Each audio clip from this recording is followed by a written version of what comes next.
So, have you been good boys this year? Yep, we sure have.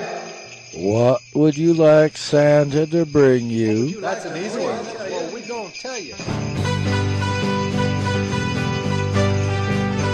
You can bring all the kiddies, all their bags filled with toys, and all the families their warm and fuzzy joys. But I want something different, more interesting, so forget about your ho-ho-hos, man, and bring me a Mustang. 'Cause I know my salvation is already in place. That was taken care a long time ago by Christ's saving grace. But while I'm living in the world to put a smile on my face, just forget about your ho-ho-hos, man, and bring me a Mustang. A red one, white one, or a blue one will do. Hardtop or convertible with CD changer too. Stick or automatic, either one is great, but don't forget the pony package or the 4.6 V8.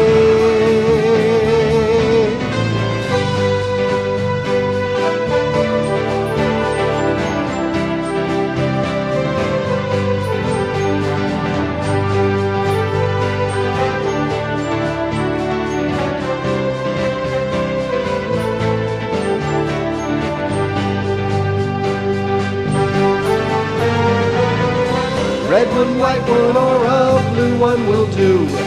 Hardtop or convertible with CD changer too.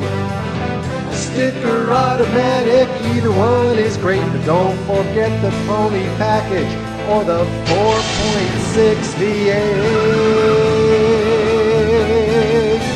You can bring all the kiddies, all their bags filled with toys, and all the families their warm and fuzzy joys. I want something different, more interesting, so forget about your ho-ho-hos, man, and bring me a Mustang. Forget about your ho-ho-hos, man, and bring me a Mustang. Just forget about the ho-ho-hos, bring me the Mustang. Well, I can't do that. Can't do that? What do you mean you can't do that? You can do anything you want to do, man. You are Santa Claus. Remember a couple of months ago when I went to Las Vegas and all that trouble I stayed out of? Well, most of the trouble. Okay, well, I didn't stay out of any of it. One little mistake gonna cost me a Mustang.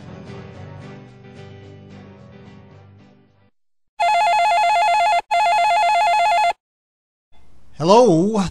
Hi, Len. This is Cliff from the Bullets, phoning in to do the interview for the Len Amsterdam show. Oh, hey, Cliff. How are you doing? Doing fine. How are you doing? I want to thank you very much for being right on schedule. Well, it's only good manners to show up on time, buddy. Now, Cliff leads a very charmed life. He's living in sunny California. He's got a real hot wife, and he's in a hot band. Do your days get any better than that? Len, if I told you they got any better than this, you'd think I was lying to you. Can you tell me who is in the Bullets? The Bullets primarily consist of myself and my songwriting partner Dave McConnell, and we've been hanging out in the clubs and the bars and the backyard barbecue now for a little over 30 years. Now, Cliff, I've been to your website, and you're listing yourself as country. I feel the Bullets are a whole lot more.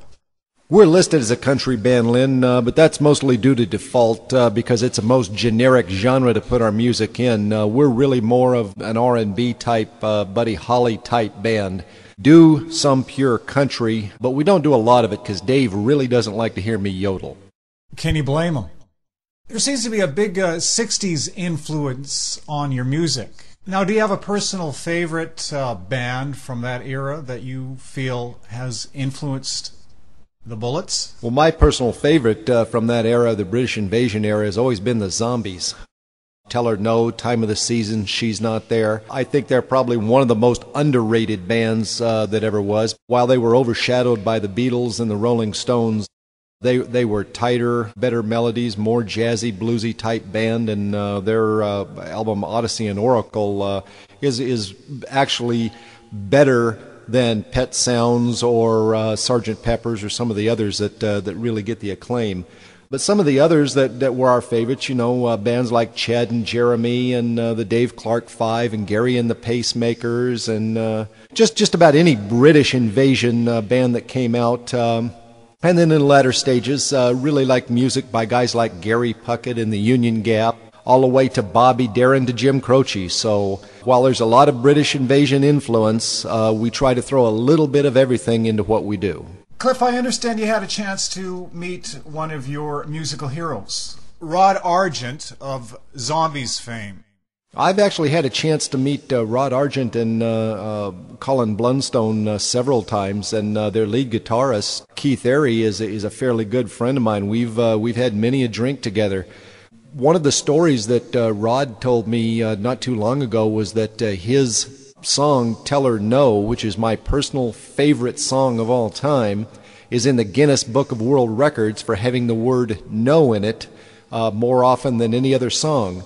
So inspired by this, I wrote a song called A Fine Pair, which recently peaked at the #1 in the country pop charts. And I chose the word baby to just see how many times I could mention the word baby in a song and kind of give it a 60s type flavor. And it was kind of my challenge and my tribute back to the 60s sound. Now, I understand some of your history includes a stint as a disc jockey. Yeah, Len, when I was trying to get through college, one of the things that I did, I was a disc jockey at a local radio station. During that time, I remember the program director came in. This was right after the Hustle was really big in like 75 and 76, and he says, "I've got this new record. It's they're calling it disco." So we gave it a listen, and I told him, I says, "This stuff is never gonna fly." And he said, "Are you kidding, man? This is going to be the biggest stuff since Elvis." And it turned out to be pretty big. I don't know if it ever was bigger than Elvis, but it helps explain why I'm not a disc jockey. One of the reasons I wanted to try to give jockeying a try was because back when we were in high school, Dave and I, by a series of hit and miss, happened to become acquainted with the Wolfman Jack.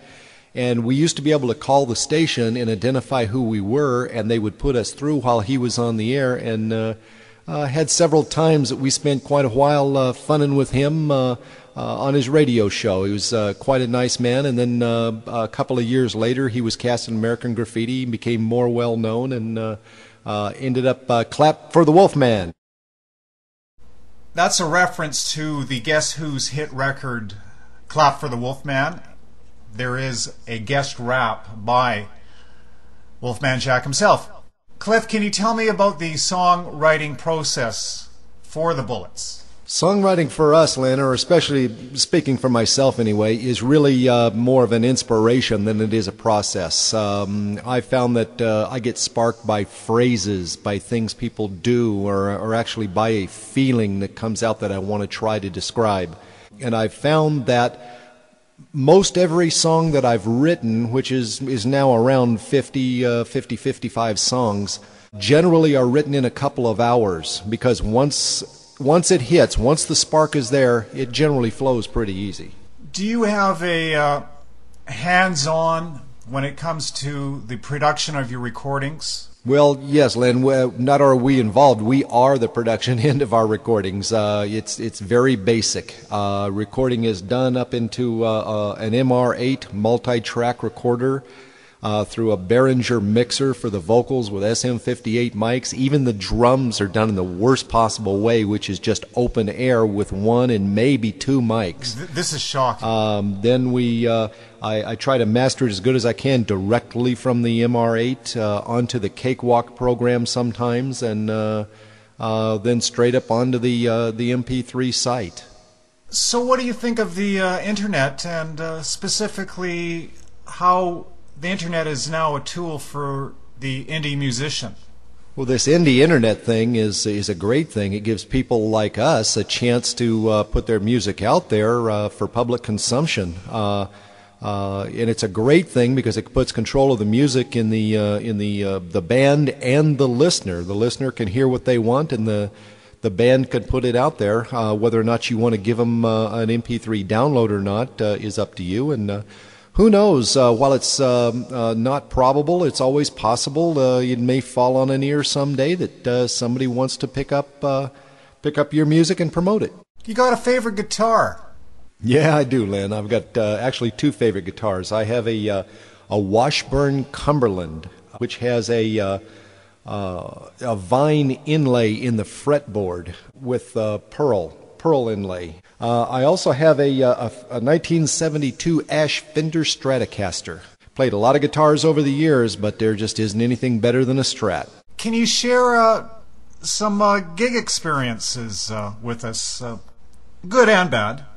We opened a mall one time in the mid-'70s, and they asked us to play out near this fountain in the middle of this enclosed mall, and this was new back then. So here we are, just a couple of young guys playing, and that actually led to another gig where we played a fireman's graduation ball.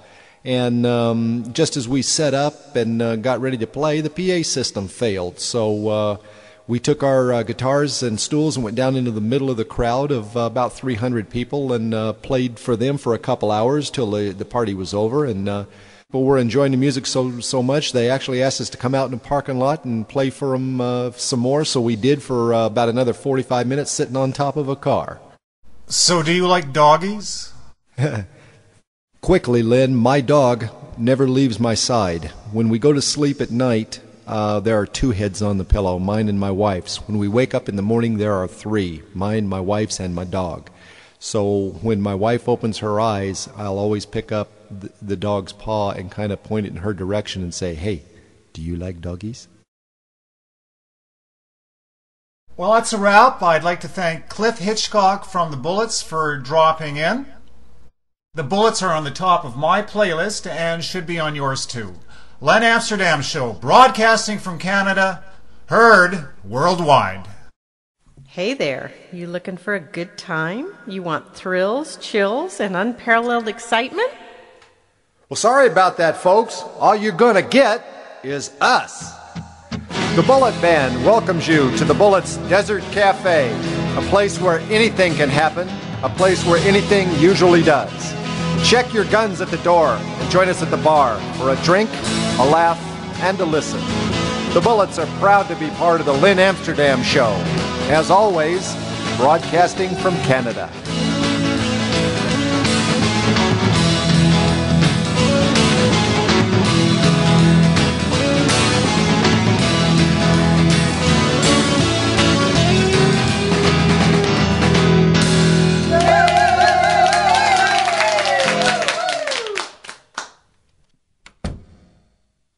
Hey, you like doggies? When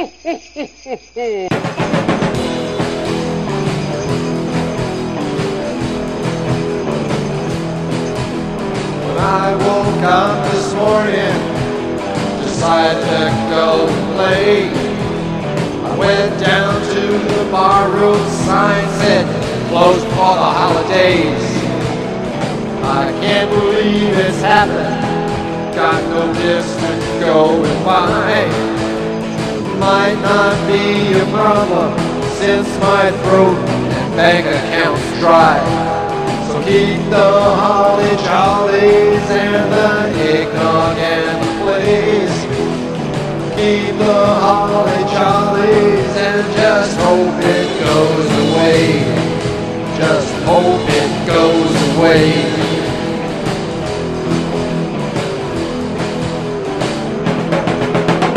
Seems like the good tidings and all this happy cheer has struck me with depression like a ton of bricks of holiday fear.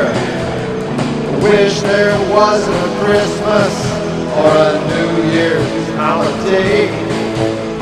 Wish there wasn't a season so it would just be another day. So keep the holly jollies and the mistletoe sleigh. keep the holly jollies and hope it goes away, and hope it goes away.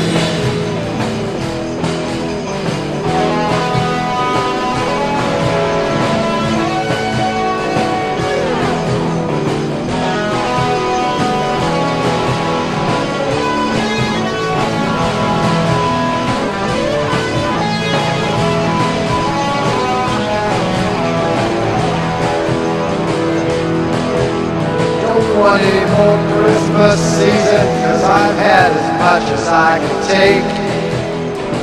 I'm looking forward to the new year, but man, that's just a big mistake.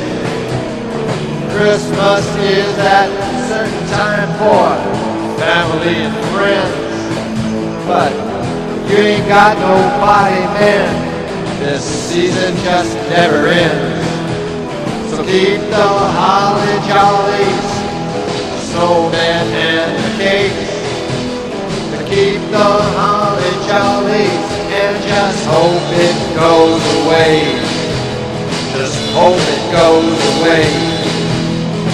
Hope it goes away.